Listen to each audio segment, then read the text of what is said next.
Akashvani Adilabad 100.2 FM మనస్సు నిండా. బాపురావు గారు నమస్కారం. రామ్ రామ్. రామ్ రామ్, నమస్కారం సార్. కోవిడ్ కరోనా వ్యాధి భారతదేశాన్ని, ముఖ్యంగా మన తెలంగాణను తాకి 9 నెలలు పూర్తిగా వస్తున్నది. ఇంకొక రెండవ దశలో కోవిడ్ విజృంభిస్తుందా లేదా అనే కొన్ని అనుమానాలు ఉన్నాయి, కానీ అంత పెద్ద భయం లేదు. కానీ ఇప్పుడు వ్యాక్సిన్ వస్తే ఈ సమస్య నుంచి తొందరలోనే బయటపడతాము అని అనుకుంటున్న స్థితిలో మనం ఇప్పుడు మాట్లాడుకుంటా ఉన్నాం. రెండవసారి శాసనసభ్యునిగా మీరు ఇప్పుడు ఉన్నారు. మీరు ఎప్పుడు ఊహించుండరు ఈ కోవిడ్ లాంటిది మన జీవితంలో చూస్తామని. మీరు ఏ ప్రజలకైతే ప్రాతినిధ్యం వహిస్తారో వాళ్ళందరూ కూడా దీన్ని అనుభవించాల్సి వస్తుంది. ఒక విచిత్రమైన కొత్త స్థితి వచ్చింది కదా. ప్రజానాయకుడిగా, ప్రజలందరి సంక్షేమం పట్టించుకోవాల్సిన వ్యక్తిగా ఈ అనుభవం గురించి మధ్యలో మనం మాట్లాడుకున్నాం ఒకసారి, మీరు కొన్ని నెలల కింద వచ్చినప్పుడు. కానీ ఇప్పుడు దాదాపుగా మళ్ళీ సాధారణ జీవితం వచ్చేస్తూ ఉన్నది. కోవిడ్ భయం పూర్తిగా విడిచిపెట్టకపోయినా ప్రజల నుంచి ఆ రకమైన ఆందోళన ఇప్పుడు వెళ్ళిపోయినట్టుగా ఉన్నది. కనీసం మన ఆదిలాబాద్ జిల్లాలో, మన తెలంగాణ రాష్ట్రంలో ఏమనిపిస్తున్నది మీకు? ఇటువంటి మహమ్మారులు గతంలో మరి మేము చిన్నప్పుడు ఉన్నప్పుడు చాలామంది పెద్దలు మాట్లాడుకునేవారు. తండాలో కానీ, గూడాలో కానీ, గ్రామాల్లో కానీ ఇట్లా కూర్చున్నప్పుడు, రే ఒక్కప్పుడురా అని మేము చిన్నగా ఉన్నప్పుడు ఇట్లా మహమ్మారి వచ్చింది. ఆ మహమ్మారులు వేరు. అవి అప్పుడు మలేరియా అనొచ్చు, లేకపోతే మా భాషలో మధుర అనొచ్చు. ఇటువంటి వ్యాధులు వస్తే మరి డయేరియా లాంటిది, వాంతులు విరేచనాలు జరిగేది. అప్పుడు వస్తే ఒకటేసారి అది తుఫాన్ లెక్క వచ్చి అనేక మందిని పొట్టన పెట్టుకునే రోజులు వారు చూశారు. చూసిన విషయాలు చెప్పేవారు. కానీ మనం మాత్రం ఇట్లా ఈ మహమ్మారి రూపంలో ఈ కరోనా అనే పేరుతో వస్తుంది అనేది ఊహించుకోలేదు మనం. కానీ ఒక రకంగా చూస్తూ ఉంటే ఈ వ్యాధి మహమ్మారి మరి మన భారతదేశంలో కాకుండా ప్రపంచ దేశాల్లోనే, పెద్ద పెద్ద దేశాల్లో మొదలు కావడం, చైనా నుంచి మొదలు కావడం, మరి దాని మీద కూడా అనేక విషయాలు మాట్లాడారు, అనేక చర్చలు చేశారు. మరి ఇది కావాలని చైనా వారు తయారు చేశారు, ఏదో వైరల్ తయారు చేస్తున్నారు, వైరస్ను విడిచిపెట్టారు. ఇవన్నీ నానా విధాలు మాట్లాడిన తర్వాత అది చైనా ఎక్కడా, మనం ఎక్కడా, ఎట్లా వస్తుంది అనుకున్నాం. కానీ నిజంగా అది పెద్దలు చెప్పినట్లుగా 100 సంవత్సరాలు ఒకసారి ఇటువంటి మహమ్మారులు వస్తుంది, జనాభాను తగ్గిస్తుంది, కొన్ని మరణాలు జరుగుతాయి అనే విషయాలు. మరి గతంలో మనం చరిత్ర చూస్తూ ఉంటే వీర బ్రహ్మేంద్ర స్వామి గారు కూడా ఇటువంటి విషయాలు చెప్పారు. మా సేవాలాల్ మహారాజు గారు కూడా కాలజ్ఞానం చెప్పారు. ఇటువంటి జరిగే విషయాలు కొన్ని నిజంగా చెప్పారు, కొన్ని జరిగినాయి, జరిగేది ఉన్నాయి, జరుగుతున్నాయి. నిజంగానే మహమ్మారి కరోనా వచ్చింది. దీనివల్ల అనేక దేశాల్లో బాగా నష్టాలు జరిగినాయి. కానీ దేవుని దయ వల్ల భారతదేశంలో అంత నష్టం జరగలేదు. అందులో భారతదేశం నుంచి మన యొక్క తెలంగాణ రాష్ట్రంలో కూడా ఎక్కువ నష్టం జరగలే. అటువంటిది వెనుకబడ్డ మా ప్రాంతం ఆదిలాబాద్ జిల్లా, అడవుల జిల్లా, ఆదివాసుల జిల్లా అని పేరు ప్రఖ్యాతిగాంచిన జిల్లా. మేము విద్యార్థి దశలో ఉన్నప్పుడు, మేము ఉపాధ్యాయునిగా పనిచేసేటప్పుడు చాలాసార్లు గమనించాం. పేపర్లో రోజు మరి వేలాది ఆదివాసులు చనిపోయిన రోజులను కూడా మేము గతంలో పత్రికలు చూసాము, కల్లారా చూసినాం. ఎందుకంటే తాండాలు, గూడాలు పక్కగా ఉంటాయి కాబట్టి. అతిసార వ్యాధి కానీ, లేకపోతే అతిసార వ్యాధి, ఫ్లూ జ్వరంతో కానీ ఇటువంటి వచ్చాయి, చనిపోయారు. కానీ అప్పుడు వైద్యం లేదు, డాక్టర్ లేదు, ఈ రహదారులు లేవు, బస్సులు లేవు, కాబట్టి సౌకర్యాలు లేదు, కాబట్టి జరిగినాయి. కానీ ఈరోజు ఇంత పెద్ద మహమ్మారి వచ్చిన తర్వాత కూడా జనం భయపడ్డారు, చాలా భయపడ్డారు. అది ప్రభుత్వం నిర్ణయం తీసుకున్నారు, లాక్డౌన్ చేయాలా, లాక్డౌన్ చేసి ప్రజలను అదుపులో ఉంచాలి, ప్రజలను బయట పోకుండా చూడాలి, 144 కర్ఫ్యూ లాంటిది కూడా వారు ఇవన్నీ చేయడం. నిజంగా ప్రభుత్వం కూడా చాలా తొందరగా నిర్ణయం తీసుకున్నారు. కేంద్ర ప్రభుత్వం కావచ్చు, రాష్ట్ర ప్రభుత్వం కావచ్చు, చాలా మంచి నిర్ణయాలు తీసుకొని మనం ఫస్ట్ ప్రజలను కాపాడుకుందాం ఆ ఆలోచన వారికి రావడం నిజంగా నేను కేంద్ర ప్రభుత్వానికైనా రాష్ట్ర ప్రభుత్వానికి ప్రత్యేక ధన్యవాదాలు తెలియజేస్తున్నా. ఎందుకంటే అతి తొందరగా మీరు అర్థం చేసుకొని నిర్ణయం తీసుకొని వాళ్ళ చాలామందిని కాపాడిన వారిలో మీరు ఉన్నారు. కాబట్టి ప్రభుత్వం చాలా గొప్ప పని చేసిన విధంగా ఉన్నది. మీరు కూడా చాలా ఆలస్యంగానైనా కరోనా గురయ్యిండ్రు. ఆ విషయం కూడా మనం మాట్లాడుకుందాం. ఆ అనుభవం ఎట్లా ఉండింది అంటే, మొదట్లో వచ్చిన కరోనా ఆ అనుభవం వేరు, ఒక 5-6 నెలలు కరోనా నడిచిన తర్వాత కరోనాకి గురి కావడం వేరు. దాని గురించి మనం మాట్లాడుకుందాం. కానీ అసలు ఈ లాక్డౌన్ ప్రకటించిన తర్వాత మన ఆదిలాబాద్ జిల్లా విశేషంగా గమనించిన అంశం ఏంటంటే, వేలాది మంది వలస కార్మికులకు మన రాష్ట్రంలో చివరి అంచే మన ఆదిలాబాద్ అయింది. అందువల్ల ఇంకా ఏ ప్రాంతం చూడనంత మంది ఇట్లా తరలిపోవడం అనేది మన ఆదిలాబాద్ ప్రజలందరూ గమనించారు. మన హైవేల మీద నుంచి ఆ ప్రజలను ఆదుకోవడానికి మీలాంటి నాయకుల దగ్గర నుంచి మొదలు పెట్టుకొని ప్రజాసేవకులు కానివ్వండి, లేకపోతే అప్పటికప్పుడే వీళ్ళ మీద జాలి కలిగి ప్రేమ కలిగి ఎంతోమంది ఎంతో సేవ చేస్తుండ్రు, వాళ్ళని ఆదుకోవడానికి భోజనాలు పెట్టి రకరకాలుగా పల్లెటూళ్ళు కూడా గుమిగూడి మొత్తం ఊరంతా కలిసి కూడా చేసిన ఉదాహరణ చాలా గొప్పగా ఉన్నాయి. మీ అనుభవాలు అందులోంచి కొన్ని చెప్పండి. ముందు నుంచే చరిత్ర చెప్తా ఉన్నది. భారత భూమి పుణ్యభూమి, పవిత్రమైన భూమి. ఈ భూమిలో పుట్టిన వాడందరూ మంచి మనసు గలవారే ఉంటారు తప్ప అక్కడక్కడ 1-2% చెడువారు కూడా ఉంటారు. అది అవసరమని చరిత్ర చెప్తుంది. అందులో మరి ఆ రోజు ఆ కష్టకాలంలో నిజంగా చివరి దశలో ఇక లక్షలాది కార్మికులు హైదరాబాద్ నగరంలో మరి వారు పనిచేసే నిమిత్తానికి వచ్చిన వారిలో మరి ఎంపీ నుంచి కావచ్చు, మహారాష్ట్ర నుంచి కావచ్చు, వివిధ రాష్ట్రాల నుంచి కావచ్చు, ఆ ప్రజలు నిజంగా తట్టుకునన్ని రోజులు తట్టుకున్నారు. కానీ తర్వాత వారు ఇంత భయభ్రాంతులు అయిన తర్వాత ఇక్కడ సచ్చినా ఒకటే, అక్కడ సచ్చినా ఒకటే, మరి ఇక్కడ సచ్చే బదులు మనం గ్రామానికి పోయి చచ్చిపోతే బాగుంటుందేమో, మన వాళ్ళు ఉంటారు కదా అనే ఆలోచనతో నిజంగా ఆ రోజు వాళ్ళు ఈ 4 లైన్ మీద నడుస్తూ ఉంటే తండోపతండాలుగా మందగా చూస్తూ ఉంటే నిజంగా కుటుంబాలు చిన్న చిన్న పిల్లలను పెట్టుకొని నెత్తి మీద బరువు పెట్టుకొని నడిచిన రోజులు చూసాం. ఆ తర్వాత నేను ఒక ప్రజాప్రతినిధిగా, ఒక ఎమ్మెల్యేగా, మరి ప్రతి మనిషికి ప్రాణ భయం ఉంటుంది. ప్రాణం అంటే గొప్పగా ఇష్టం ఉంటుంది. నాకు మాత్రం ఏం కావద్దు, ఎవరికైనా సరే కానీ నాకు మాత్రం కావద్దు అనే ఆలోచన కూడా ఉండొచ్చు. కానీ నాకు విశ్వాసం ఉండే తప్పకుండా నాకు కరోనా వస్తుందని నా మనసులో. ఎందుకంటే నేను ప్రజల్లో తిరిగే మనిషిని కాబట్టి, ప్రతిరోజు నేను ప్రజలు తిరుగుతాను కాబట్టి. అయితే మొదట్లో ఈ తరలిపోతున్న కార్మికులు చూసినప్పుడు మీకు ఎన్నో రకాల అనుభూతులు కలిగి ఉంటాయి కదా, అనుభవాలు కలిగి ఉంటాయి, కొన్ని చెప్పండి. చూడండి, ఒక్కొక్కసారి అంటే ప్రతిరోజు నేను నిత్యం ఏదో ఒక మండలానికి, ఏదో ఒక గ్రామానికి నేను టచ్ అయ్యేవాడిని. ఎందుకంటే ఎంత కష్టంలో ఉన్నా, ఎంత 144 ఉన్నా, కర్ఫ్యూ ఉన్నా, ఎంత పోలీసులు తాకిడి ఉన్నా, యాజ్ ఏ ఎమ్మెల్యేగా నా బాధ్యత నా ప్రజలను కాపాడుకోవాలి. ఫలానా నేడుగొండలో 9 మందికి వచ్చినప్పుడు చెప్పిన తర్వాత ఇమీడియట్ వెళ్ళిపోయాను. అక్కడ బూత్లో వచ్చిందంటే ఇమీడియట్ బూత్కు వెళ్ళిపోయాను. ప్రతి మండల కేంద్రానికి నేను టచ్ చేశాను, తిరిగాను. ఆ సమయంలో మరి చూస్తూ ఉంటే ఈ పాపం ఈ జనం మన ప్రాంతానికి తరలి వెళ్ళేటప్పుడు చూస్తూ ఉంటే నిజంగా ఒక బాధ. 100 సంవత్సరాల తర్వాత ఇటువంటి మహమ్మారి వస్తుందని అన్నారు పెద్దలు, వాస్తవమే. మరి ఎంత మార్పు, ఎన్ని కష్టాలు, ఎన్ని బాధలు.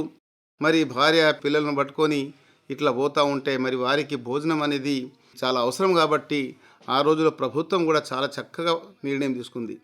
దాంట్లో ముఖ్యంగా తెలంగాణ రాష్ట్ర ప్రభుత్వం గౌరవ ముఖ్యమంత్రి కేసీఆర్ గారు మాత్రం ఇమ్మీడియట్ హైదరాబాద్లో పెద్ద స్వచ్ఛంద సంస్థలకు రిక్వెస్ట్ చేయడం, ఆదేశాలు ఇవ్వడం, మరి మీరు తోచిన విధంగా ప్రజలను కాపాడుకోండి, శ్రామికులకు కార్మికులకు మీరు భోజనం పెట్టండి అనే ఆదేశాలు ఇవ్వడం, వారు మరి భోజనశాలను నిర్వహించడం. మన దగ్గర పెద్ద మనసు ఉన్నాం. ఈ దేశం భారతదేశంలో పుట్టినవాడు ప్రతి ఒక్కరూ పెద్ద మనసే ఉంటుంది.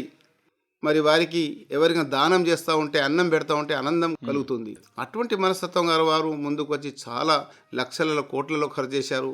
ఆదిలాబాద్ జిల్లా ఎంట్రీ కాగానే నేడుగొండ మండలం నుంచి మొదలవుతుంది. ఎండలు, ఆ మే నెల అవన్నీ చూస్తూ ఉంటే ప్రతి మనిషికి వాళ్ళని చూసి చలించిపోయేవారు.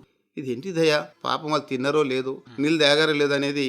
మా దగ్గర స్వచ్ఛంద సంస్థలు మరి ఈ పార్టీ ఆ పార్టీ కాకుండా టీఆర్ఎస్ వాడైనా, కాంగ్రెస్ వాడైనా, బీజేపీ వాడైనా ప్రతి పార్టీ వారు ముందుకు వచ్చి మరి నేడుగొండలో, ఇచ్చోడాలో, గుడియాత్మూర్లలో భోజనాలు ఏర్పాటు చేసి వారికి ప్రత్యేకంగా మరి అక్కడ ఉండడానికి నివాసం ఏర్పరిచి వారిని భోజనాలు పెట్టే కార్యక్రమాలు చేశారు. నిజంగా అటువంటి వారికి నేను ధన్యవాదాలు తెలియజేస్తున్నాను మీ రేడియో స్టేషన్ ద్వారా. ఎందుకంటే మీరు కూడా ఎంతో మందికి పురికొల్పుంటారు కదా, సహాయం చేయండిరా అని. చాలామంది ప్రతిరోజు మేము ఎవరితో ఫోన్ మాట్లాడినా అదే మాట్లాడేవాళ్ళం.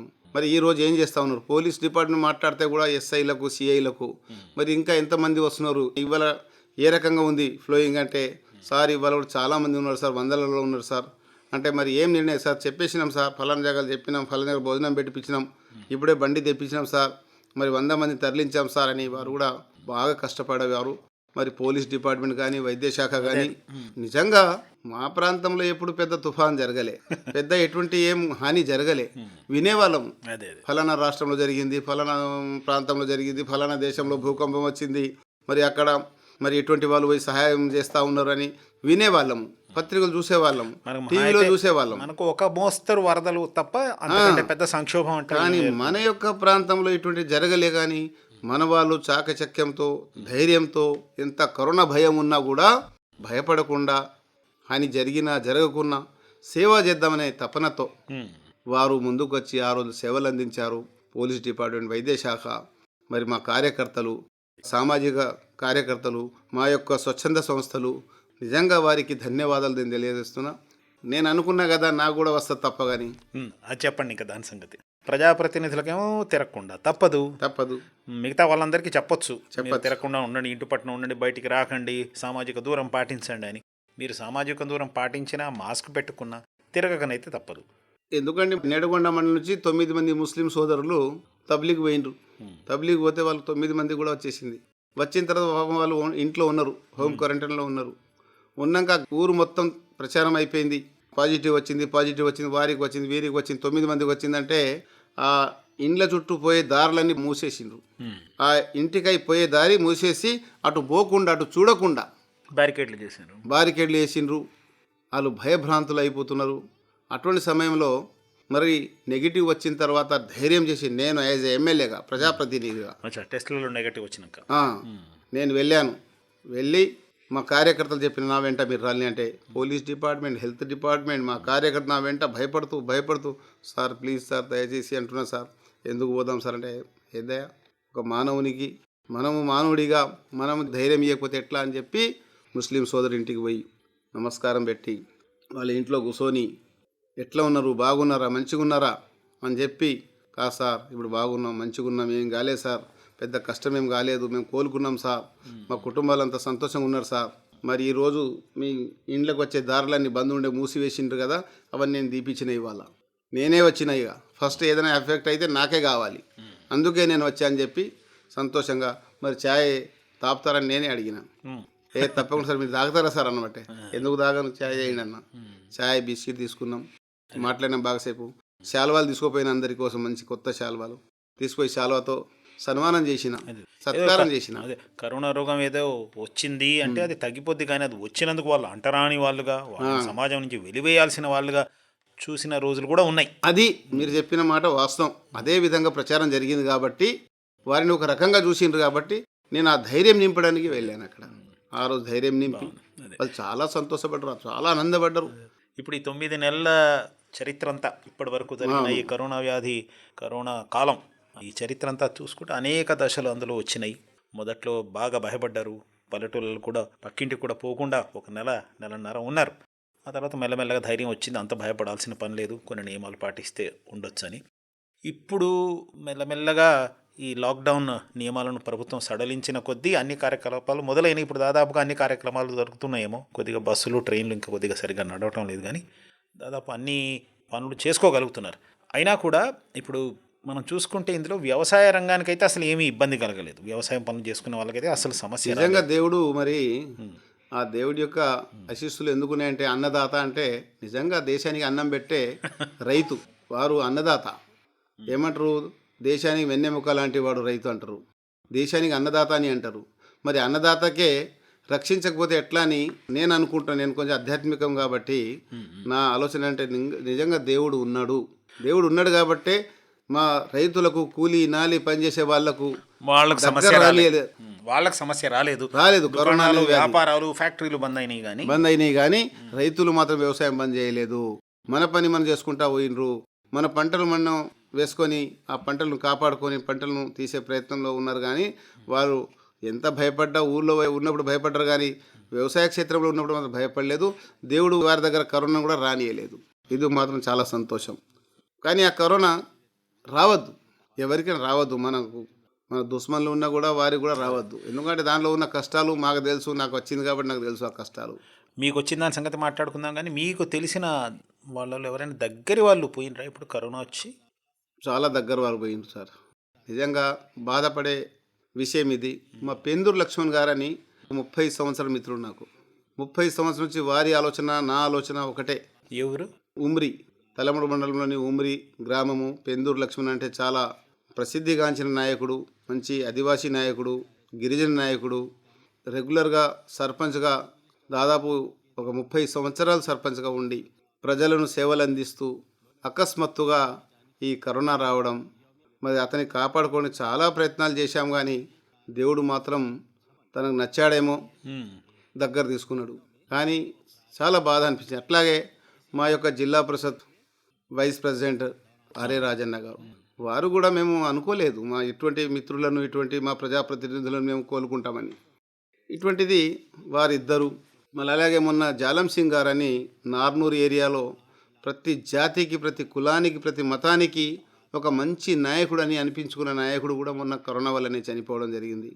కాబట్టి కొన్ని బాధాకరమైన సంఘటనలు కూడా జరిగినాయి. చాలా బాధలను తట్టుకోలేక, కానీ తట్టుకునే పరిస్థితిని, ఆ స్థితి తెచ్చుకున్నాం, ఆ ధైర్యం తెచ్చుకొని ఇక మున్ముందు కూడా ప్రజలను కాపాడుకోవాలి, మనల్ని మనం కాపాడుకోవాలి అనే ఆలోచనలో ముందుకు పోతున్నాం. మార్చి నుంచి మొదలు పెట్టుకొని కూడా మీరు ఎప్పుడు తిరుగుతూ ఉన్నారు. ఈ కరోనా సమయంలో కూడా కరోనా ఏదో ఒక రోజు మీకు వస్తుందని మీరు అనుకునే ఉండాలి. చాలా మంది కూడా అంటారు, మీరు ఇట్లా తిరుగుతా ఉంటే మీకు వచ్చేస్తాను చెప్తూ హెచ్చరిక ఎంతోమంది చేసి ఉంటారు. తప్పక వస్తుంది అనుకున్నాను. వచ్చిందని మీకు ఎప్పుడు అనిపించింది? నేను అప్పుడప్పుడు మా డ్రైవర్ గన్మెన్లతో బండ్లో ఉన్నప్పుడు మాట్లాడేవాడిని, మనకు కూడా ఉండొచ్చు కానీ అది బయటపడతలేదు, మనం టెస్ట్ చేపిస్తలేము, అది లక్షణాలు లేకుండా కూడా ఈ వ్యాధి ఎందుకు కూడా బాగా తిరుగుతున్నాం కదా మనం. అవును సార్ మాకు కూడా డౌట్ వస్తుంది సార్, పాపం వారు కూడా అనేవారు. కానీ సడన్గా వచ్చిన తర్వాత అప్పటి కూడా లక్షణాలు లేవు. వచ్చిందని ఎందుకు అనుకున్నారు మీరు? సార్ నిన్న ఒక గన్మెన్కు బాగా సర్ది అయింది సార్, బాగా జ్వరం వచ్చింది సార్, ఈ రాత్రి కూడా జ్వరం వచ్చిందట, మరి నిన్న టెస్ట్ చేస్తే పాజిటివ్ వచ్చిందట. అరే తనకు పాజిటివ్ వచ్చిందంటే మనకు కూడా ఉన్నట్టే, కాబట్టి మీరు ఇమ్మీడియట్ రేపు మార్నింగ్ అందరు 9కి రావాలి, మీరు నాతోటి టెస్ట్ చేయించుకోండి అని డాక్టర్ స్పెషల్గా డిఎంఎన్ఓకి చెప్పిన 9కి పంపలేని. ఎమ్మెల్యే కాబట్టి, నేను ప్రజాప్రతినిధి కాబట్టి టెస్టింగ్ కోసం పంపారు. ఫస్ట్ నేనే చేయించిన, నాకు పాజిటివ్ వచ్చింది కానీ నేను బయట వచ్చి చెప్పలే. బయట వచ్చి నవ్వుతూ మాట్లాడినా వెంటనే తెలిసిందా? అరగంటలో 5 నిమిషాల్లోనే అక్కడ అప్పుడప్పుడు టెస్ట్లో తెలిసిన తర్వాత నేను ఏం మాట్లాడలే, ఎవ్వరికి ఏం చెప్పలేదు. మీరు చేయించండి డ్రైవర్కు, గన్మెన్కు, మా వాచ్మెన్కు అందరు చేయిస్తే వాళ్ళకి అందరికీ పాజిటివ్. ఒక 2కి మాత్రం రాలే, ఒక గన్మెన్ ఒక డ్రైవర్కు రాలే, చాలా మంది పాజిటివ్. అయితే నా దగ్గర 5గురికి వచ్చింది నా స్టాప్లో. ఇక ఏం చెప్పాను అంటే ఒక డ్రైవర్కి వచ్చింది. డ్రైవర్ కిరాయికి ఉంటాడు పాపం. కిరాయి ఓనర్ ఏమన్నా అంటే అది వస్తే మాత్రం మేము రానియమన్నారు. ఇంకో పటేల్ అని నా దగ్గర ఇంకో మనిషి ఉంటాడు నా మిత్రుడు, వారికి వచ్చింది. వాళ్ళ రూమ్ ఓనర్ ఏం చెప్పేసిందంటే మీరు కూడా రావద్దు, ఇక్కడ ఉండద్దు, మీరు ఏడాది ఉండండి, 20 రోజులు రండి అంటే వీళ్ళిద్దరికీ నా పైన ఒక రూమ్ ఖాళీ చేసి ఇచ్చిన నా ఇంట్లోనే. అసలు కరోనా వారికి చూడకూడదనే ఒక అంత ఆలోచన, కానీ నేను మాత్రం వారికి ఎవరు లేరు, మరి ఎక్కడ దిక్కు, గ్రామాల్లో రానియరు. అదే కాబట్టి నా ఇంట్లోనే ఒక స్పెషల్ గది ఇచ్చి వారికి క్వారంటైన్ ఏర్పాటు. దాంట్లో నా కుటుంబ సభ్యులు కూడా ఎవరు అడ్డు పడలే, ఎవ్వరు ఏమనలే. అరే మన వాళ్ళు మనం కాపాడుకోవాలి కదా, వారు పైన ఉంటారు, నేను మధ్యలో ఉంటా, మీరందరు కింద ఉండి. మిమ్మల్ని మీరు ఎట్లా క్వారంటైన్ చేసుకున్నారు? నేను ఒక సపరేట్ రూమ్లో సింగిల్గా, ఇక నా కోసం టీవీ. ఇప్పుడు ఎమ్మెల్యే గారు కదా, అందరూ మీకు వచ్చి ఏదో అందించాలని చూస్తారు కదా, మీరే చెప్పినా నా దగ్గర రావద్దని. అందించే విషయంలో మాత్రం ఒక నిజంగా బాధ ఉంది, ఒక్కొక్కసారి నవ్వు వస్తుంది. కానీ ఈ మానవ జన్మలో మానవుడు ఎంత ఎదిగినా, ఎంత స్థాయికి పోయినా కానీ నిజంగా ఎవరు లేరు. ఆ విషయం ఒక్కసారి ఆలోచిస్తే బాధ అనిపిస్తుంది. ఎందుకంటే భార్య అయినా, కొడుకైనా, తల్లి అయినా, చుట్టాలైనా, బంధువులైనా, మిత్రులైనా మనకి ఏదైనా ఇవ్వడానికి వస్తే అంత దూరంలో వాళ్ళు ధైర్యం చేసినా మనం ఆపాల్సి వస్తుంది. పాపం ఈ అడిగి తినే వాళ్ళకైనా మనం దగ్గర పోయి వాళ్ళకు వడ్డిస్తాము, లేకపోతే వాళ్ళ చేతిలో పెడతాం కానీ, వాళ్ళ జోలిలో ఇస్తాం కానీ, ఈ వ్యాధి ఉన్న వాళ్ళకు మాత్రం చాలా దూరంలో, ఒక 10 గజాల దూరంలో ఆ ప్లేట్లో అన్నం పెట్టేసి వాళ్ళు వెళ్ళిపోయిన తర్వాత మనం పోయి తీసుకొని మళ్ళీ గదిలో తీసుకుపోయి మనం తినే పరిస్థితిని చూస్తూ ఉంటే దేవుడికి నేను కోరుకుంటా ఎటువంటి వ్యాధి ఎవరికి రావద్దు. ఎన్ని రోజులు ఉన్నారు ఇట్లా ప్రజలతో సంబంధం లేకుండా, ఎవరిని కలవకుండా? 20 రోజులు ఉన్నా. మీకు అది చాలా ఇబ్బందికరంగా అనిపించిందా, లేక పర్లేదు తట్టుకుందాం? కానీ ఒక 20 రోజులు 10 రోజులు మాత్రం సీరియస్గా సెల్ ఫోన్ బంద్ చేసేసిన. ఆ తర్వాత మాత్రం అవి తట్టుకుంటలేరు పబ్లిక్, బయట నుంచి నా కార్యకర్తలు కావలసిన వారు, సార్ ఏమైంది, సార్ ఎలా ఉన్నారు, చాలా మంది ఏడుచుకుంటా మాట్లాడటం. అప్పుడు నేను ఫోన్ ఆన్ చేసేసిన. 10 రోజుల తర్వాత సెల్ ఫోన్ తీసిన తర్వాత ప్రజలతో ఇక సంబంధం ఏర్పడ్డది. మెల్లగా ఎక్కువసేపు మాట్లాడ నేను బాగున్నాను. మీ గొంతు వింటే వాళ్ళకి ధైర్యం వచ్చి అలా ఒకరోజు అప్పుడే దసరా పండుగ వచ్చింది. దసరా పండుగ నాడు వయసు కావాలని కొందరు కార్యకర్తలు, అంటే అక్టోబర్ నెల దసరా పండుగ సందర్భంగా మీరు శుభాకాంక్షలు తెలియజేయండి సార్ అని చెప్తే, నాకు ఆ గొంతు లేదు, ఆ శక్తి లేదు అంటే కూడా వింటలేరు వారు. సార్ కనీసం ఆ రకంగా మిమ్మల్ని చూస్తామంటే వీడియోలో అది తీసి వాయిస్ ఇవ్వాలంటే ఇచ్చిన. చాలామంది బాధపడ్డారు, సార్ ఇంత వీక్ అయిందా. అవును, అసలు మీకు ముందు లక్షణాలు లేవన్నారు కదా, లేదు. తర్వాత బలహీనత వచ్చిందా? ఏమేమి లక్షణాలు అయితే డాక్టర్ గారు మొన్న ఏం చెప్పారంటే, మీకు ఇచ్చిన 5 ఇంజక్షన్లు ఇచ్చాం కదా మేము హైదరాబాద్కి వెళ్ళి తెప్పించి, ఆ ఇంజక్షన్ టోటల్ బాడీని లోపల అతలాకుతలం చేసేస్తుంది. అంటే మీరు ఇంటి దగ్గరనే ఉండి వైద్యం తీసుకున్నాను. ఎవరు మీ డాక్టర్? డాక్టర్ అభిజిత్ గారు అని, చాలా మంచి డాక్టర్, మాకు ఇంటి డాక్టరు, మాకు ఎప్పుడు వైద్యం అందించే డాక్టర్. వారు మొన్న అంటున్నారు, ఈ ఇంజక్షన్ ఇంత పవర్ఫుల్ అంటే మొత్తం బాడీని కుదిపేస్తుంది, బాడీలో ఉన్న వైరస్ను చంపేస్తుంది, దానివల్ల శక్తిహీనులుగా మనము కొంత బలహీనత ఏర్పడి మనం వెయిట్ కూడా దిగిపోతుంది. అట్లా 7 kg నేను దిగాను. మొత్తం ఎన్ని రోజులు ఉన్నారు ఇట్లా? ఇంట్లో 20 days ఉన్నాను, క్వారంటైన్లో ఉన్నారు. ఎప్పుడన్నా మీకు సందేహం కలిగిందా 10 రోజుల తర్వాత 15 రోజుల తర్వాత ఎందుకు ఇక్కడ ట్రీట్మెంట్ తీసుకుంటున్నా, హైదరాబాద్ పోవాలి కదా? లేదు. ఎమ్మెల్యే గారిని అసలు ఇక్కడ ఎట్లా ఉండనిచ్చిండండి? దేవుడు ఆ విశ్వాసం ఎందుకు మరి, ఆ దేవుని మీద నేను ముందు నుంచే చిన్నప్పటి నుంచే నేను బాగా విశ్వసిస్తా కాబట్టి, ఒక భక్తియో మరి ఆ విశ్వాసమో ఆధ్యాత్మికమో కానీ డాక్టర్ గారు చాలా చెప్పారు నాకు, మీరు హైదరాబాద్ వెళ్ళాల్సిందే, యశోదాకు మాట్లాడినాం మేము, వెళ్ళాల్సిందే అంటే డాక్టర్ గారు దయచేసి నాకు విసిగించకండి మీరు దయచేసి, నేను మాత్రం ఏది జరిగినా జరగకుండా అదిలాదులోనే ఉంటా, ఏదైనా వైద్యం ఉంటే మీరు ఇక్కడనే చేయండి, హైదరాబాద్ మాత్రం నేను వెళ్ళనంటే వెళ్ళను. వీలైతే మీ ఆయుష్మాన్ అనే మీరు ఆసుపత్రి మొదలుపెట్టారు కదా కోవిడ్ కోసం, దాంట్లో తీసుకెళ్ళానంటే ఓకే, అక్కడ తీసుకెళ్ళి నాకు 3 days అక్కడ వైద్యం చేశారు. హైదరాబాద్ డాక్టర్ తోటి టచ్లో ఉండి మాట్లాడుతూ చేశారు. నేను మాత్రం ఎప్పుడూ ఆ ధైర్యంగా ఉండలేదు, ధైర్యంగానే ఉన్నా, నవ్వుతూ నవ్విస్తూ మాట్లాడుతూ, ఎప్పుడు అబ్బా అమ్మా ఇక ఏమవుతుందో అనే ఆలోచన రాలే. అంటే కొంత జ్వరం లాంటివి వచ్చినాయా మీకు? అవి కూడా రాలేదు?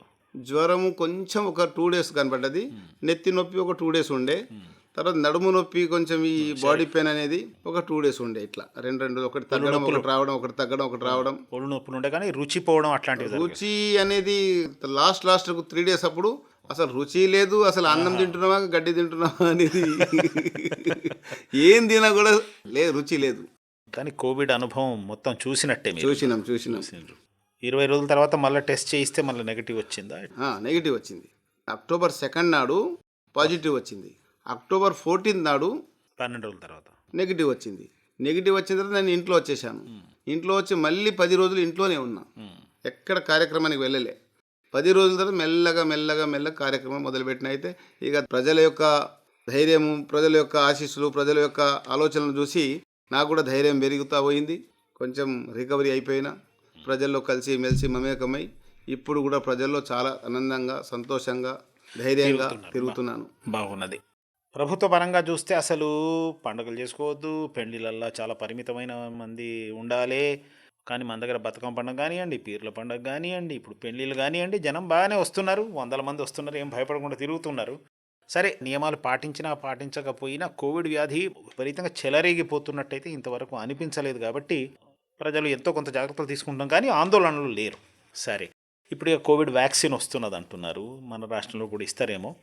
సరే, ఇది ముందు ఎట్లా నడుస్తుందో దాని సంగతి మనం చూడాలి. వ్యాక్సిన్ ఎంత ప్రభావవంతంగా ఉంటుంది, కోవిడ్ వ్యాధి మళ్ళీ పుంజుకొని వచ్చే అవకాశం ఉంది లేదు అనే వాదనలు ఉన్నాయి. ఇక వీటి నుంచి పక్కకు వస్తే, ఇన్ని రోజుల కాలంలో ఏదైతే సామాన్య జీవితం కొన్ని వర్గాలకైనా బాగా దెబ్బతిన్నది, పల్లెటూరులో అంత పెద్దగా తేడా రాలేదంటున్నాం, కానీ పల్లెటూరి జీవితం యొక్క విలువ అనేది ఇప్పుడు అందరికీ తెలిసి వచ్చింది. పిల్లలు ఎవరైతే బయట చదువుకుంటున్నారో వాళ్ళందరూ వచ్చి ఊళ్ళలో ఉండాల్సి వచ్చింది. వాళ్ళు ఊరిని అంత ఇష్టపడని వాళ్ళు కూడా ఊరిలో ఉండాల్సి వచ్చింది. కాబట్టి ఫైనల్గా ఆదుకునేది, తల్లి ఒడిలాగా ఆదుకునేది అది మన ఊరే, మన పల్లె, మన గూడమే అని తేలింది కదా. ఇది ఎటువంటి మార్పు తెస్తున్నది గ్రామీణ జీవితం విషయంలో కానీ, ఆదివాసీ పల్లెలు గూడాల విషయంలో కానీ? మీకేమనిపిస్తున్నది ఈ అనుభవం అంతా మొత్తం సమాజం సంగతి చూసుకుంటే? ఈ కోవిడ్ రావడంతో దీంట్లో ఉన్న అష్ట కష్టాలు, బాధలు, బాధ్యతలు ఇవన్నీ చూస్తూ ఉంటే, ఈ వాతావరణం చూస్తూ ఉంటే చాలా మార్పు వచ్చినాయి జనంలో. ఒక పెద్ద మార్పును తీసుకొచ్చింది ఈ కరోనా. మనిషి తల్లి అంటే కూడా గిట్టని వారు కొడుకులు కూడా ఉన్నారు, చుట్టాలు, బంధువులు, ఆ కులంలో పుట్టాను చెప్పడానికి కూడా సిగ్గుపడే మానవులు కూడా ఉన్నారు. కానీ ఈ కోవిడ్ వచ్చిన తర్వాత ఈ భయము చూసి, ఈ విదేశాల్లో కానీ మన దేశంలో కానీ ఈ చనిపోవడము ఇవన్నీ జరగడము, క్షణంలో అది వ్యాధి వస్తుందట, ఆ వైరస్ వచ్చేస్తుంది, మరి వచ్చిన తర్వాత ప్రాణం ఉంటుందో పోతుందో నేను బతికి ఏం లాభం, ఎవరి కోసం బతకాలి అనే ఆలోచనతో చాలామంది మరి పెద్ద పెద్ద మహానగరాల్లో ఉండేవారు, పట్టణాల్లో ఉండేవారు. ఆ రోజు వాళ్ళకు నా తల్లి, నా తండ్రి వారి దగ్గర పోతే బాగుంటుందేమో, నేను అక్కడ మంచిగా ఉంటానేమో, అక్కడ వాతావరణం బాగుంటుంది అనే ఆలోచన మాత్రం చాలామందిలో వచ్చింది.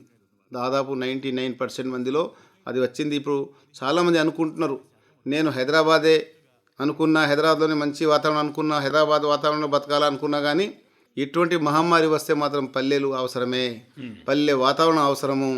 పల్లెల్లో పక్క ఇంటోడైనా అడుగుతాడు, బాగున్నారా, మంచిగున్నారా, తిన్నారా, లేరా, లేచిండా లేదా అని. కానీ సిటీలో ఎవరు ఎవరికి వారు, ఎవరు ఎవరి దగ్గర రారు. కాబట్టి తప్పకుండా అమ్మ ఉండాలి, అమ్మ దగ్గర ఉండాలి, నాన్న ఉండాలి, బంధువులు ఉండాలి, చుట్టాలు ఉండాలి అనే ఆలోచన వచ్చేసింది.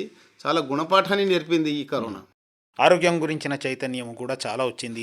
వచ్చింది. తిండిలో చాలా మార్పు వచ్చింది. తిండిలో మార్పు వచ్చింది. ఏదంటే అది తినడం కాదు, ఏదంటే అది తీసుకోవడం కాదు. మీ విషయంలోనైతే మీరు మొదటి నుంచి తిండి విషయంలో చాలా జాగ్రత్త పట్టింపుతో ఉన్నవాళ్ళు. మరి కరోనా వచ్చినాక ఇంకేమైనా మీకు మార్పు చేయాల్సిన అవసరం కనిపించిందా? అసలు మీకు అనిపించలేదా? నాకు అది అవసరం అనిపించలేదు. ఎందుకంటే నేను ముందు నుంచే దాంట్లో జాగ్రత్తగా ఉంటా కాబట్టి నా తిండి చాలా తక్కువ. నేను ఎందుకంటే లీడర్ అన్నప్పుడు, లీడర్గా మనం అవతారం ఎత్తిన తర్వాత, ఆ సేవాభావంతో బయట వచ్చిన తర్వాత మనము పూష్టిగా కడుపు నిండా భోజనం చేస్తే మనకు ఒక మత్తు పదార్థం తిన్నట్టుగా, మత్తు తీసుకున్నట్టుగా నిద్ర వస్తుంది, అలసట వస్తుంది. మనం బయట వెళ్ళలేము, కార్యక్రమం చేయలేము, పబ్లిక్ని కలవలేము. కాబట్టి నేను ఎప్పుడు అర్ధ ఆకలితోటి ఉంటాను. ఎందుకంటే అట్లా ఉంటేనే యాక్టివ్గా ఉంటాం. కాబట్టి చక్కగా మాట్లాడగలుగుతాము, టైం ఇవ్వగలుగుతాము, తిరగగలుగుతాము. ఇవన్నీ ఆలోచించి నేను చాలా మంచి సూత్రం అసలు నిజానికి. కాబట్టి నాకు పెద్ద మార్పు తేడా అనిపించలేదు. నేను ముందు నుంచి అట్లాగే ఉన్నా. సమయాన్ని బాగా నేను విలువ ఇస్తాను, సమయం పాటిస్తాను. ఎన్ని గంటలైనా నేను మాట్లాడుతుంటా కానీ అలసట రాదు. ఇప్పుడు ఆరోగ్యం విషయంలో, తర్వాత వ్యాయామం విషయంలో, తిండి విషయంలో ఎటువంటి మార్పులు చేస్తున్నారు మీరు ప్రజల్లో? మార్పు వస్తున్నది. ఈ మధ్యలో కొంచెం ఈ మహమ్మారి వల్ల మందికి ఏమన్నారంటే, ఎవరికైనా ఈ మహమ్మారి వస్తే, ఈ వ్యాధి వస్తే, ఈ కరోనా వస్తే బాగా తినాలా, ఎక్కువ తినాలా, చికెన్ తినాలా, మటన్ తినాలా, తింటే బలం వస్తుంది. ఆ బలం, ప్రోటీన్ వచ్చిన తర్వాత శక్తి పెరుగుతుంది, దానివల్ల శక్తిని తట్టుకోలేక అది పారిపోతుంది అని చాలా విషయాలు చెప్పారు. కానీ మేము మాత్రం ఎప్పుడు ఆ నిర్ణయం తీసుకోలేదు, ఆ రకంగా పోలేదు.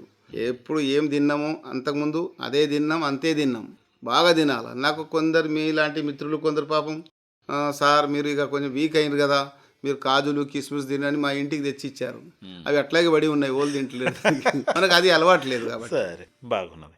ఇప్పుడు కరోనా కారణంగా ఎన్నో రకాల ఆర్థిక కార్యకలాపాలు నిలిచిపోయినాయి. ప్రభుత్వ పథకాల అమలు కూడా అనేకం నిలిపివేయాల్సి వచ్చింది. ప్రభుత్వం దృష్టి కూడా వేరే విషయాల మీద, కరోనా మీదనే పెట్టాల్సి వచ్చింది.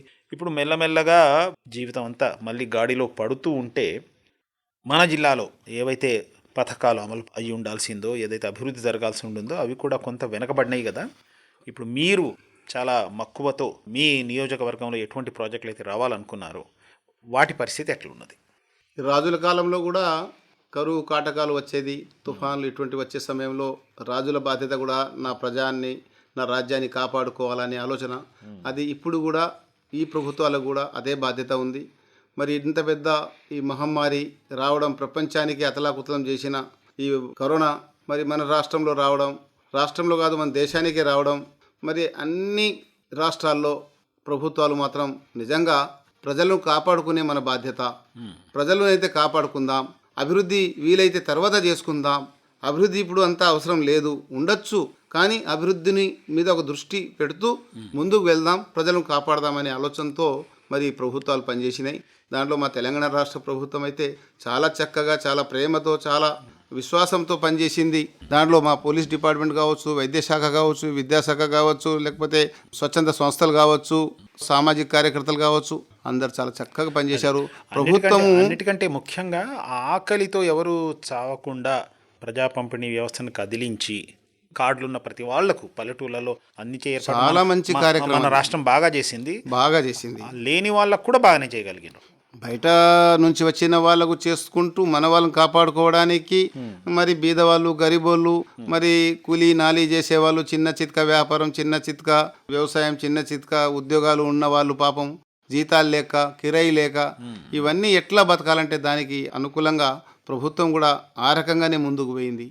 కిరాయి ఇవ్వకు, నువ్వు ఈ నెలలో ఫీజులు కట్టకు స్కూల్కు, ఇటువంటి అనేక నిర్ణయాలు తీసుకోవడం. మరి పైసలు రావు కదా, 1500 రూపాయల వాళ్ళ ఖాతాలో వేయడం, బియ్యం పంపిణీ చేయడం ఉచితంగా, అవును. ఇవన్నీ చాలా చక్కగా చేశారు. చాలా మంచి నిర్ణయాలు తీసుకున్నారు. ఇప్పుడు మాత్రం మొన్నటి నుంచి ఈ 1 మంత్ నుంచి కొంచెం రాష్ట్రం యొక్క ప్రభుత్వం యొక్క ఆదాయం పెరుగుతూ ఉన్నది, పెరిగింది. మధ్యలో మరి ఈ భూ రిజిస్ట్రేషన్లు కూడా ఆగిపోయినాయి కొన్ని అనివార్య కారణాల కొత్త సంస్కరణ వల్ల. మరి ఈ పాస్బుక్ ఇవి సంస్కరణలు తీసుకొచ్చారు కాబట్టి దానివల్ల కూడా కొంచెం ఆదాయం తగ్గింది. కానీ మొన్ననే ఈ మధ్యలో మరి మొదలు కావడం, ఆదాయం కూడా పెరగడం చాలా సంతోషంగా ఉంది. మొన్ననే మన ముఖ్యమంత్రి గారు కుప్టి గురించి ఒక మాట మాట్లాడారు. మీ నియోజకవర్గంలో చాలా పెను మార్పు తీసుకొచ్చారు ప్రాజెక్ట్. కుప్టి అనేది 62లో సర్వే జరిగిన విషయం. అది 62 తర్వాత ఎన్ని ప్రభుత్వాలు వచ్చినా ఎవరు కూడా దాని మీద దృష్టి సారించలే. కానీ మా తెలంగాణ రాష్ట్ర ప్రభుత్వం విత్ ఇన్ ద 6 ఇయర్స్ లోపు, 6 సంవత్సరాల లోపు అద్భుతమైన నిర్ణయం తీసుకొని సర్వే జరిపి డిపిఆర్ పూర్తి చేసి మరి ఇప్పుడు టెండర్ కూడా వేయబోతున్నాం అతి త్వరలో. మార్చిలో టెండర్ అయిన తర్వాత మళ్ళీ పని కూడా అతి త్వరలో మొదలు కావచ్చు. మొత్తం ఎన్ని సంవత్సరాల్లో పూర్తి కావచ్చు అని మీకు అనుమానం? గతంలో మనం చూసాం, ఒక ప్రాజెక్టు కానీ ఒక చెరువైనా సంవత్సరాల తరబడి నడిచేది. కానీ తెలంగాణ ప్రభుత్వం ఒక ఛాలెంజ్ తోటి పనిచేస్తూ ఉన్నది.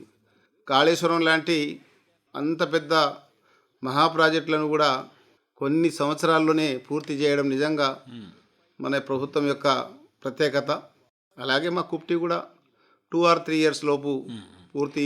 ఈ ప్రాజెక్టు పూర్తవుతే ఎన్ని ఎకరాలకు 4 మండలాల ప్రజలకు, అవకాశం వస్తుంది? 4 మండలాల రైతులకు దాదాపు 50,000 ఎకరాలకు సాగునీరు ఇచ్చే అవకాశం ఏర్పడుతుంది.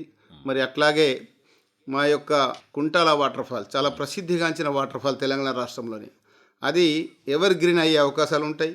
అట్లాగే విద్యుత్ ఉత్పత్తి చేసే అవకాశాలు ఉంటాయి.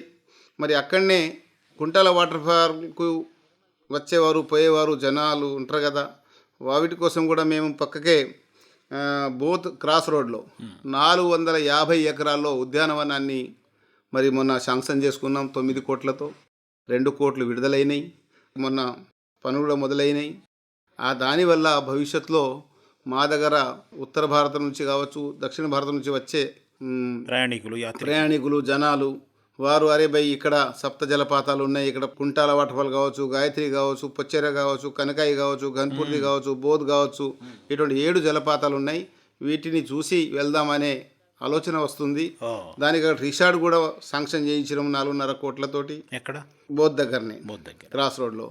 దాంతోపాటు అడేలి పొచ్చమ్మ అనేది చాలా తరతరాల నుంచి మరి భక్తితో చేసే పూజలు కాబట్టి అక్కడ వెళ్ళాలి అనే ఎడ్ల బండితోటి వెళ్ళే రోజులు చూసాం. ఆ ఎడ్ల బండి మీద రోజులు చూసిన తర్వాత బాధ అనిపించేది. కనీసం ఇప్పటికైనా రోడ్లు నిర్మాణం చేద్దామని మొన్ననే 13.5 కోట్లతో మంజూరైనాయి. వచ్చే నెలలో రోడ్డు కూడా మొదలవుతుంది. ఏప్రిల్ మే వరకు రోడ్ల నిర్మాణం పూర్తి కూడా చేసేస్తాం. అటువంటి అవకాశాన్ని కల్పించాం. ఇవన్నీ కరోనా నుంచి బయటపడ్డ తర్వాత ధైర్యాన్ని కొంచెం తెచ్చుకున్నాం. ధైర్యంతో ప్రభుత్వం ముందుకు వెళ్తూ ఉన్నది. మున్ముందు అనేక కార్యక్రమాలు చేపట్టి డబుల్ బెడ్రూమ్ కావచ్చు, ఈ డబుల్ బెడ్రూమ్ ప్రాజెక్టులు మీ నియోజకవర్గంలో ఏవి పూర్తయినా ఇంకా ప్రజలకు అందించగలిగిన ఏమన్నా? నేను దాదాపు 1350 ఇండ్లు శాంక్షన్ చేయడం జరిగింది. దాంట్లో కొన్ని గ్రామాల్లో పూర్తయి గృహప్రవేశాలు కూడా జరిగినాయి. ఎగ్జాంపుల్కు తాంసి మండలంలో బండల్ నాగాపూర్ ఉంది, 100 ఇండ్లు నిర్మాణం చేశారు. అక్కడ గృహప్రవేశాలు జరిగినాయి. 100 ఇండ్లు, 100 కుటుంబాలు చాలా చక్కగా ఆనందంగా ఉంటా ఉన్నారు. అట్లాగే బోత్ మండలంలోని ధనోరా కావచ్చు, బిర్లాగుంది కావచ్చు, పక్కకే చిన్న ధనోరా కావచ్చు, ఇవన్నీ గ్రామాల్లో గృహప్రవేశాలు జరిగినాయి. ఇంకా కొన్ని నిర్మాణాలు ఉన్నాయి. ఇచ్చోడ మండలంలో కూడా ఉన్నది, సిరికొండ మండలంలో ఉంది. ఇవన్నీ పని నడుస్తూ ఉంది. కానీ కరోనా వల్ల కొంచెం అక్కడక్కడ కొంచెం పనులు ఆగిపోయినాయి. ఇక వేగవంతం చేస్తాం తప్పకుండా. మున్ముందు భవిష్యత్తులో ఇవన్నీ మా బాధ్యతను, ప్రజలకు ఇచ్చిన హామీలను నెరవేర్చే ప్రయత్నం చేస్తాం. ఇప్పుడు వ్యవసాయ ఆధారితమైన ఉపాధి అవకాశాలను పెంచడానికి, అంటే అది వ్యవసాయం కావచ్చు, పాడి కావచ్చు, పల్లెటూళ్ళల్లో కానీ, తర్వాత ఆదివాసీ గూడాలు, తర్వాత తాండాల్లో కానీ, ఆ రకంగా ఎక్కువ వృత్తి అవకాశాలను పెంచడానికి కూడా అనేక పథకాలు కేంద్ర ప్రభుత్వం నుంచి, రాష్ట్ర ప్రభుత్వం నుంచి కూడా వాటిని పాతుకొల్పే ప్రయత్నం చేసిండ్రు. కానీ కొన్ని ఈ కరోనా వల్ల కొంత గందరగోళం జరిగి ఉంటుంది. చాలా మంచి సబ్జెక్ట్ ఇది. ఎందుకంటే తెలంగాణ రాష్ట్రం వచ్చిన తర్వాత మా మొదటి ప్రయత్నాలు, మంచి ప్రయత్నాలు. ఇవాళ యాదవ్ జాతి ఉంది రాష్ట్రం అంతటా. యాదవ్ జాతిని మరి ఏం చేస్తే బాగుంటుంది, ఏ రకంగా వారి అభివృద్ధిని మనం తీసుకుంటే బాగుంటుందని మరి గొర్రెల పంపిణీ ఉచితంగా ఇచ్చే కార్యక్రమాన్ని పూర్తి చేసింది. కొంతమందిని ఇస్తూ కొన్ని అనివార్య కారణం వల్ల కింది స్థాయి లెవెల్లో తప్పులు జరుగుతున్నాయని ఆరోపణ రావడం, దాన్ని చూసి దాన్ని కొన్ని రోజుల కోసం ఆపివేయడము, మరి ఆ తర్వాత ఈ కరోనా రావడంతో కూడా కొంచెం ఇబ్బందులు వచ్చినాయి. కాబట్టి అట్లాగే మత్స్యకారులకు కూడా ఉచితంగా చేపల పిల్లలు విడుదల చేయడం చెరువులలో, ఇవన్నీ వారు ఇవాళ చాలా మంచి రోజులు వచ్చినాయి వారి కోసం. లేకపోతే గతంలో ఆంధ్ర నుంచి మంత్రి బామర్ది వచ్చి చేపల పిల్లలు విడుదల చేసి దాన్ని పట్టుకొని మళ్ళీ వాళ్ళే పట్టుకుపోయి అమ్ముకొని మార్కెట్ చేసుకొని లక్షలు కోట్లు సంపాదించేవారు. కానీ ఇప్పుడు ఎన్ని లక్షలు వచ్చినా మా ఊరోళ్ళే ఉచితంగా వారిని పంచుకొని అమ్ముకొని డబ్బులు పంచుకొని వారి పిల్లలకు, వారి జీవితానికి, వారి యొక్క సంసారానికి ఖర్చు పెట్టే విధంగా ప్రభుత్వాలు అవకాశం ఇచ్చారు. కాబట్టి ఇంకా మున్ముందు కూడా ఈ గొర్రెలు కావచ్చు ఇటువంటి పంపిణీ చేస్తే ఆదివాసులు కానీ తండాలకు కానీ మరి పాడి పరిశ్రమ అభివృద్ధి కూడా బాగా చేయడానికి ప్రభుత్వం చాలా ఆలోచిస్తూ ఉన్నది. తప్పకుండా అది కూడా అతి త్వరలో మొదలుపెట్టే అవకాశాలు ఉన్నాయి. ఎందుకంటే పాడి పరిశ్రమ నాకు చాలా అనుభవం ఉంది. కాబట్టి 100 ఆవులు ఉన్నాయి నా దగ్గర. 28 సంవత్సరాల నుంచి నేను ఆవులను పెంచుతా. కాబట్టి 150 గొర్రెలు ఉన్నాయి, 40 మేకలు ఉన్నాయి. ఇది ఒక టైం పాస్ అని కాదు, కానీ ఒక ప్రాణిని బతికించుకోవాలి, కాపాడుకోవాలి, పెంచుకోవాలి, పశు సంపదను మనం కూడా పెంచాలి అనే ఆలోచన. మీ సొంత వ్యవసాయం కూడా నడుపుతుంటాం. 50 ఎకరాల భూమిని వ్యవసాయం చేస్తాం మేము. పంటలు పండిస్తాం. నూనె కూడా మేము మా ఇంటి నూనెని తింటాం. నువ్వులతోటి నూనె తీసేసుకొని మేము వాడతాం. ఉప్పు అటువంటి కొన్ని వస్తువులే మేము కొనుక్కుంటాం బజార్ నుంచి.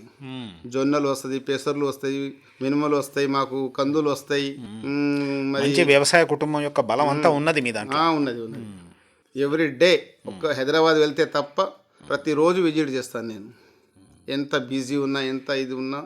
ఆదిలాబాద్ జిల్లాలో సంవత్సరం పొడుగుతా కాకపోయినా పడిన కాలంలో వర్షం మాత్రం చాలా బాగా పడుతుంది. ఇక రెండవ పంట విషయంలోనే కొంత ఇబ్బంది ఉన్నది. మొదటి పంటకైతే అసలు సమస్య లేనే లేదు ఇక్కడ. కానీ అయినా కూడా దిగుబడి ఇంకా బాగా పెంచొచ్చని, రెండవ పంటను కూడా పండించే అవకాశం వస్తే అందరి ఆదాయం బాగా పెరుగుతుంది అనే విషయం ఒక సమస్య ఉన్నది. దానిని ప్రాజెక్టుల ద్వారా కొంతవరకు మనం పూర్తి చేయగలము. కానీ అన్ని చోట్ల ప్రాజెక్టుల ద్వారా నీళ్ళు అందించలేము కదా. అటువంటి ప్రాంతాలకు ప్రకృతి ఇచ్చిన ఈ వరాన్ని, దాని లాభాన్ని పూర్తిగా పొందేలాగా ఏమేమి చేస్తే బాగుంటుందని మీకు అనిపిస్తూ ఉన్నది? అంటే వ్యవసాయం పాపం ఈసారి అక్టోబర్ వరకు చాలా మంచి పంటలు ఉండేది. కానీ అక్టోబర్ లాస్ట్ చివరి వారంలో కురిసిన వర్షాలు, భారీ వర్షాలు, విషమైన వర్షాలు కురవడంతో ఈసారి బాగా నష్టం జరిగింది. పత్తికి నష్టం జరిగింది, కందులకు నష్టం జరిగింది, అన్నిటికీ. అయితే ఒక పెద్ద మనిషి 90 సంవత్సరాలు పెద్ద మనిషి ఒక విలేజ్లో నేను పోయినప్పుడు ఇట్లా మామూలుగా తన దగ్గర పోయి నేను కూర్చున్నా. కాకా మామ మంచిగా ఉన్నావా, బాగున్నావా, మంచిగా ఏం చెప్తాం కొడుక, ఇది ఎంత మా కాలం ఇట్లా లేకుండే, కానీ మేము వినేవాళ్ళము.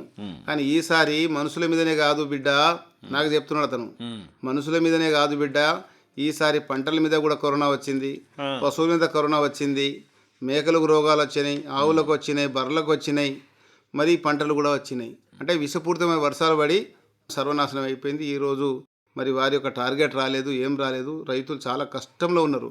కానీ ముఖ్యమంత్రి గారు మొన్న రైతు బంధు అందించడంలో డబ్బులు విడుదలైనాయి కాబట్టి చాలా సంతోషంగా ఉన్నారు రైతులు. అస్సలు టైం మీద రబ్బీ పంట వేసే టైంలో పైసలు రావడము, మరి కొంత ఖర్చుకు సరిపోయే పైసలు రావడం, నిజంగా ఆనందంగా ఉన్నారు. ఇలాగే మున్ముందు మరి మా యొక్క ప్రయత్నాలు ఉంటాయి, మా యొక్క అభివృద్ధి కార్యక్రమాలు ఉంటాయి.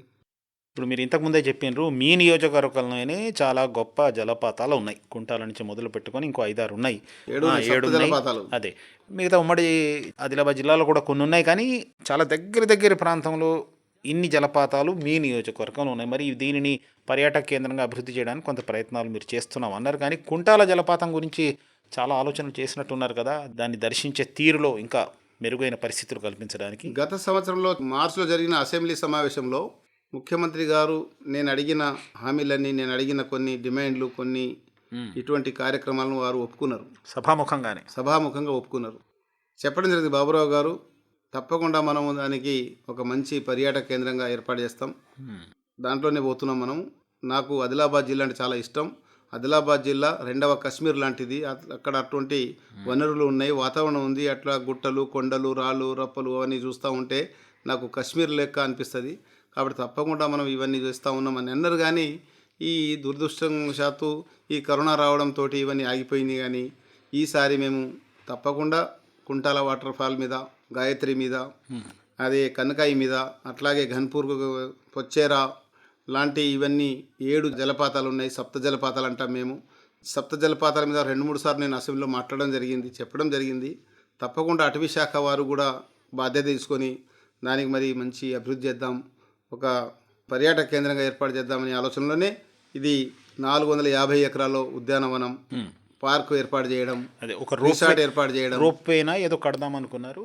అక్కడే కుంటాల వాటర్ ఫాల్ దగ్గర రోప్ 2-3 సార్లు అక్కడ నుంచి పై అధికారులు వచ్చి వారు అక్కడ ఆ ప్రాంతాన్ని సర్వే చేసి మరి రోప్ కడితే బాగుంటుందా, లేకపోతే అక్కడ బ్రిడ్జ్ కడితే బాగుంటుందా, ఆ గుట్ట నుంచి ఈ గుట్ట వరకు బ్రిడ్జ్ నిర్మాణం చేసేసి మరి ఆ బ్రిడ్జ్ మీద మరి జనులు నిలబడి చూడటం, ఆ దృశ్యాన్ని చూసి రావడం, కింద దిగకుండా మరి ఇక్కడ ప్రమాదం జరగడానికి అవకాశం ఇవ్వకుండా చేద్దామనే ఆలోచన ప్రభుత్వం ఉన్నది. తప్పకుండా సాధిస్తాం. గ్రామాల్లో రాష్ట్ర ప్రభుత్వం కొన్ని ప్రత్యేకమైన పథకాలు అమలు పరుస్తూ ఉన్నది. ప్రతి ఊరికి ఒక చిన్న వనం, పల్లె ప్రగతి వనం, పల్లె ప్రగతి వనం, తర్వాత ప్రతి ఊర్లోనూ ఒక శ్మశాన వాటిక, ప్రతి 3-4 ఊర్లకు లేక 5-6 ఊర్లకు ఒక రైతు వేదిక, ఇవన్నీ నిర్మాణం పూర్తిగా వస్తున్నది. వీటన్నిటికి ఉద్ఘాటన చేయబోతున్నారు. ఇవి పల్లె వాతావరణం మంచి మార్పు తెస్తున్నట్టు అనిపిస్తున్నది.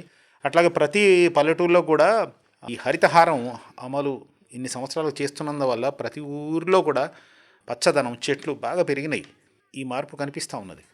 కేసీఆర్ గారు ఒక మంచి అభివృద్ధి చేద్దామనే ఆలోచనతో, లక్ష్యంతో వారు ముందుకున్నారు కాబట్టి పల్లె ప్రగతి అనేది ఆలోచన ఎవరికి రాలే. గతంలో కోట్లు ఖర్చు చేశారు, చేయలేదని కాదు. కానీ ఇటువంటి మంచి ఆలోచనతో ఇవాళ హరితహారం తీసుకున్నాం. హరితహారంలో అందరినీ బాధ్యులుగా చేసినాం, అందరికీ బాధ్యత ఇచ్చినాం. ఇప్పుడు బాధ్యత విఆర్ఏ కావచ్చు, విఆర్ఓ కావచ్చు, సెక్రటరీ కావచ్చు, సర్పంచ్ కావచ్చు, వార్డు మెంబర్లు కావచ్చు, పని చేయడానికి వ్యక్తులు నియమించారు కూడా. జీతంతో చేస్తేనే నీకు శాలరీ వస్తుంది, నువ్వు ఇది చేస్తేనే నీకు ప్రమోషన్ వస్తుంది, నువ్వు ఇది చేస్తేనే నీకు ఇది ఒక అవకాశం వస్తుంది. ఇంతకు ముందు లెక్క లేదు. నేతో ఇంతకు ముందు కూడా మేము తరతరాలు చిన్నప్పుడు చూస్తూ ఉన్నాం. చెట్లు పెడతారు, ఇవాళ పెడతాం, 2వ-3వ రోజు పీక్కొని పోతారు, ఎండిపోతే అక్కడిని. కానీ ఇవాళ కేసీఆర్ గారు ప్రత్యేక దృష్టి సారించి ఇవాళ ఎమ్మెల్యేలకు నిధులు ఇవ్వలే కానీ ఈ 2 years నుంచి, కానీ సర్పంచ్లకు మాత్రం ఆ గ్రామ పంచాయతీకి సరిపడ్డ నిధులు కేటాయించి నెల నిధులు ఇస్తూ కోట్లాది రూపాయలను ఇస్తూ ఈరోజు ప్రతి గ్రామంలో జీపీలలో ఏం చేస్తున్నారంటే పల్లె ప్రగతి సందర్భంగా మరి అక్కడ ఈ ప్రకృతి వనాలు 1 ఎకరంలో 2 ఎకరాల్లో ఒక వనాన్ని, చెట్లు, నానా రకాల చెట్లు నాటించి ఆడ ఒక మంచి వనాన్ని ఏర్పాటు చేసి, పార్కును ఏర్పాటు చేసి, గ్రామంలో ఉన్న ముసలి వాళ్ళు కావచ్చు, పెద్ద మనుషులు కావచ్చు, మార్నింగ్ ఈవినింగ్ కొంచెం వాక్ వెళ్ళి తిరిగి అక్కడ మంచి వాతావరణాన్ని ఆస్వాదించి రావాలని ఒకటి. శ్మశాన వాటిక దేశంలో ఈ ఆలోచన ఉండొచ్చు. ఎక్కడ ధనం ఉందో, డబ్బులు ఉందో, పెద్ద పెద్ద ధనవంతులు ఉన్నారో వారు వారి యొక్క సహాయ సహకారంతో నిర్మాణం చేశారు. కానీ ముఖ్యమంత్రి మాత్రం ప్రతి జాతికి, ప్రతి కులానికి, ప్రతి మతానికి సమానంగా హక్కు కల్పించేలా ఈరోజు శ్మశాన వాటికలు నిర్మాణం చేస్తూ ఉన్నాం. వైకుంఠ ధామం అని పేరు పెట్టారు. వైకుంఠాన్ని ఎవరు చూడలేదు, కానీ ఇదే వైకుంఠం చివరిగా. అదే కాకుండా ఇవాళ మరి ముఖ్యంగా ఇప్పుడు రైతు వేదిక. రైతులు ఏ దేశంలో కూడా, ప్రపంచ దేశాలు ఎక్కడ కూడా ఐక్యత ఉండదు రైతులలో. ఎందుకంటే ఎవరికి వారు యమునా తీరన్నట్టుగా వారిలో ఐక్యత వచ్చిన రోజు ఈ దేశం ఇంకా బాగుపడుతుంది. కానీ ఈరోజు రైతులు వారి యొక్క కష్టాలు, సుఖాలు, మంచి చెడు మాట్లాడుకోవడం, చర్చించుకోవడానికి ఒక రైతు వేదిక అవసరం అనే ఆలోచనతో ఇవాళ క్లస్టర్కు ఒకటి, అంటే నా దగ్గర 51 క్లస్టర్ ఉన్నాయి, 51 రైతు వేదికలు మంజూరు ఇచ్చి భవన నిర్మాణం పూర్తి చేసి మేము రేపు బోత్లో, సోనాలలో మరి 2 ఇనాగ్రేషన్ చేస్తూ ఉన్నాం. ఆ తర్వాత విడతల వారీగా అన్ని మండలాల్లో, అన్ని గ్రామాల్లో అవి కూడా ఇనాగ్రేషన్ చేస్తాం. దానివల్ల రైతులు చాలా ఆనందంగా ఉంటారు. రైతులు ఏ కష్టం వచ్చినా, ఏ బాధ వచ్చినా, ఏ సమావేశం జరిగినా రైతుకు చెందినవి దాంట్లో పోయి కూర్చొని వాళ్ళు చర్చించుకుంటారు. వారి యొక్క వ్యవసాయాన్ని ఇంకా లాభం వచ్చేటట్లుగా మాట్లాడుకుంటారు. ఇక ఇంకొకటి 2 విషయాలు మాట్లాడుకోవడానికి ఉన్నాయనుకుంటా. ఒక పెద్ద విచిత్రమైన స్థితి చూసింది ఏంటంటే పిల్లలు స్కూలుకు పోకుండా ఇన్ని రోజులు ఉండాల్సి వచ్చింది ఇంటి పట్టున. మరి ముందే కొంత విద్యా విషయంలో వెనకబడి ఉన్న మన జిల్లాలో మీ నియోజకవర్గంతో సహా దీనిని ఎట్లా ఎదుర్కొన్నది మీకు అనిపిస్తున్నది ప్రభుత్వ విభాగం, ముఖ్యంగా విద్యా విభాగం? మీరు అందులో ఏం గమనించారు? ఇది ఎవరో ముఖ్యమంత్రో, విద్యాశాఖ మంత్రో, ఎమ్మెల్యేనో చేసిన పని మాత్రం కాదు. ప్రకృతి ఇచ్చిన అవకాశమా, ప్రకృతి ఇచ్చిన శాపమా, వరమా అనేది ఆలోచించాలి. ఏ ప్రభుత్వం కూడా కావాలని పిల్లలకు చదువుకు దూరం చేయలేదు. పరిస్థితి అట్లా వచ్చింది, ప్రకృతి అట్లా సంభవించింది. ఆ ప్రకృతి వల్ల మరి చదువు కన్నా ప్రాణం గొప్పది కదా, కత్తి కంటే కలము గొప్పది అన్నట్టుగా మరి ప్రాణం గొప్పది కదా, ప్రాణాన్ని కాపాడుకుంటే ఏమైనా చేయొచ్చు రేపు భవిష్యత్తులో. అందుకు కొంత నష్టమైన కష్టమైన చదువుకు దూరమైన ఇవాళ మేము చిన్నారులను కాపాడుకునే దాంట్లో మేము నంబర్ 1లో ఉన్నాం. ఎక్కడ కూడా చిన్నారులకు ఆ మహమ్మారి రాలేదు, ఎక్కడ హాని జరగలేదు, ఎక్కడ ప్రాణ నష్టం జరగలేదు. ఇంకా కొన్ని రోజులు ఇట్లా చూసి ఇప్పటికే జనంలో బాగా ధైర్యం వచ్చేసింది. మరి పెళ్ళిళ్ళకు, పెరంటాలకు, దావత్లకు ఇక్కడ మెల్లగా మహిళ బయట వెళ్ళిండ్రు. మొన్న దీపావళి పండుగ కూడా చాలా చక్కగా జరుపుకున్నారు. మార్కెట్లు టపాకాయలు, దుస్తులు కొనుగోలు చేశారు. దానివల్ల అక్కడక్కడ ఈ మహమ్మారి ఇప్పుడే పోదు, ఇది ఎప్పుడు ఉండేదే మనతోటి, కానీ తక్కువ శాతంలో 1-2% ఉంటుంది. ఇది మొత్తానికి పోదు, 100% ఇది వెళ్ళిపోయిందంటే ఏదో దేశానికి వెళ్ళిపోయేది కాదు. ఇది ఈ ప్రపంచంలో ఉంటుంది, కానీ తక్కువ పర్సెంటేజ్లో ఉంటుంది. అంత భయం లేదు. ఇప్పుడు భయం పోయింది ప్రజల్లో. ఇవాళ నిర్భయంగా మాస్క్ లేకుండా, సామాజిక దూరం పాటించకుండా చాలా మంది కార్యక్రమాలు చేస్తూ ఉన్నారు. సమావేశాలు, సభలు నడుస్తూ ఉన్నాయి. వ్యాక్సిన్ వస్తే వ్యాక్సిన్ వస్తే ధైర్యం వస్తుంది. స్కూళ్ళు, కాలేజీలు ఇవన్నీ మొదలవుతాయి. దేవుని దయ మన మీద ఉంటుంది. ఆ భగవంతుడు ఈ భారతదేశంలో ఇన్నే దేవతలు పుట్టారు, మునులు, ఋషులు పుట్టారు దేశం కాబట్టి ఇక్కడ మనకు అన్ని ఆశీస్సులు ఉంటాయి. దేశమంతా కూడా ఇప్పుడు అన్నిటికంటే ఎక్కువ చర్చనీయాంశంగా ఉంటున్నది కేంద్ర ప్రభుత్వం కొత్తగా ప్రవేశపెట్టిన 3 వ్యవసాయ చట్టాలు.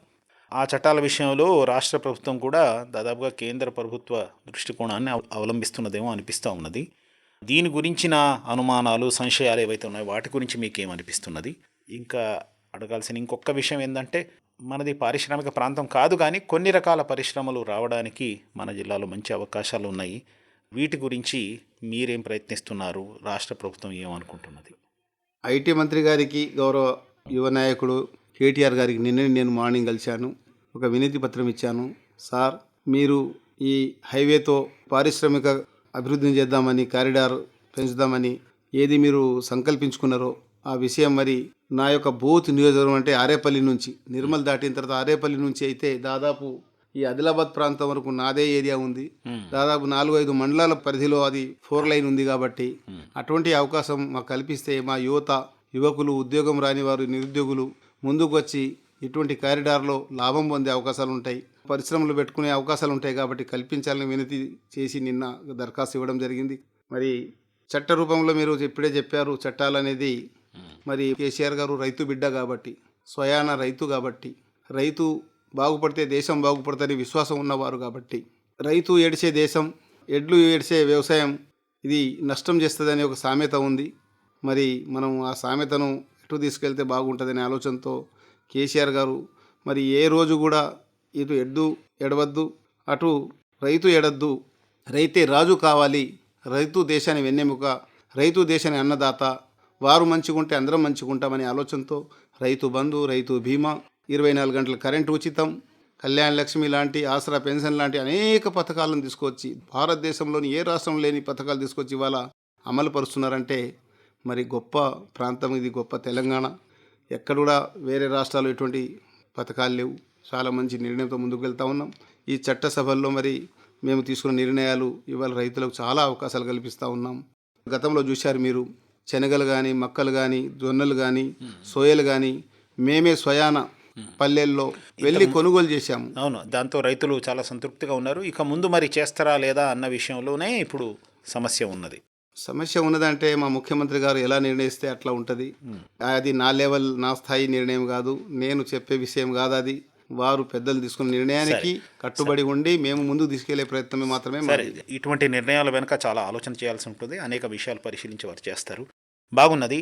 కరోనా వచ్చి దాని నుంచి పూర్తిగా కోలుకొని మళ్ళీ అంతే ఆరోగ్యంగా, అంతే ధైర్యంగా, అంతే ఉత్సాహంతో పనిచేస్తూ మీరు ప్రజాసేవా రంగంలో ఉంటున్నారు. మీ నియోజకవర్గానికి సేవలు అందిస్తూ ఉన్నారు.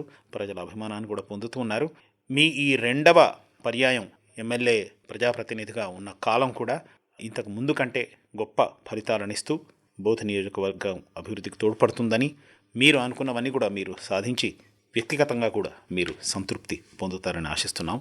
ఇంత సమయం మాకిచ్చి మా రేడియో కేంద్రానికి వచ్చి ఇంత ప్రేమగా మాట్లాడినందుకు చాలా ధన్యవాదాలు బాపురావు గారు. నమస్కారం. నమస్కారం. ఆకాశవాణి ఆదిలాబాద్ 100.2 FM మనస్సు నిండా.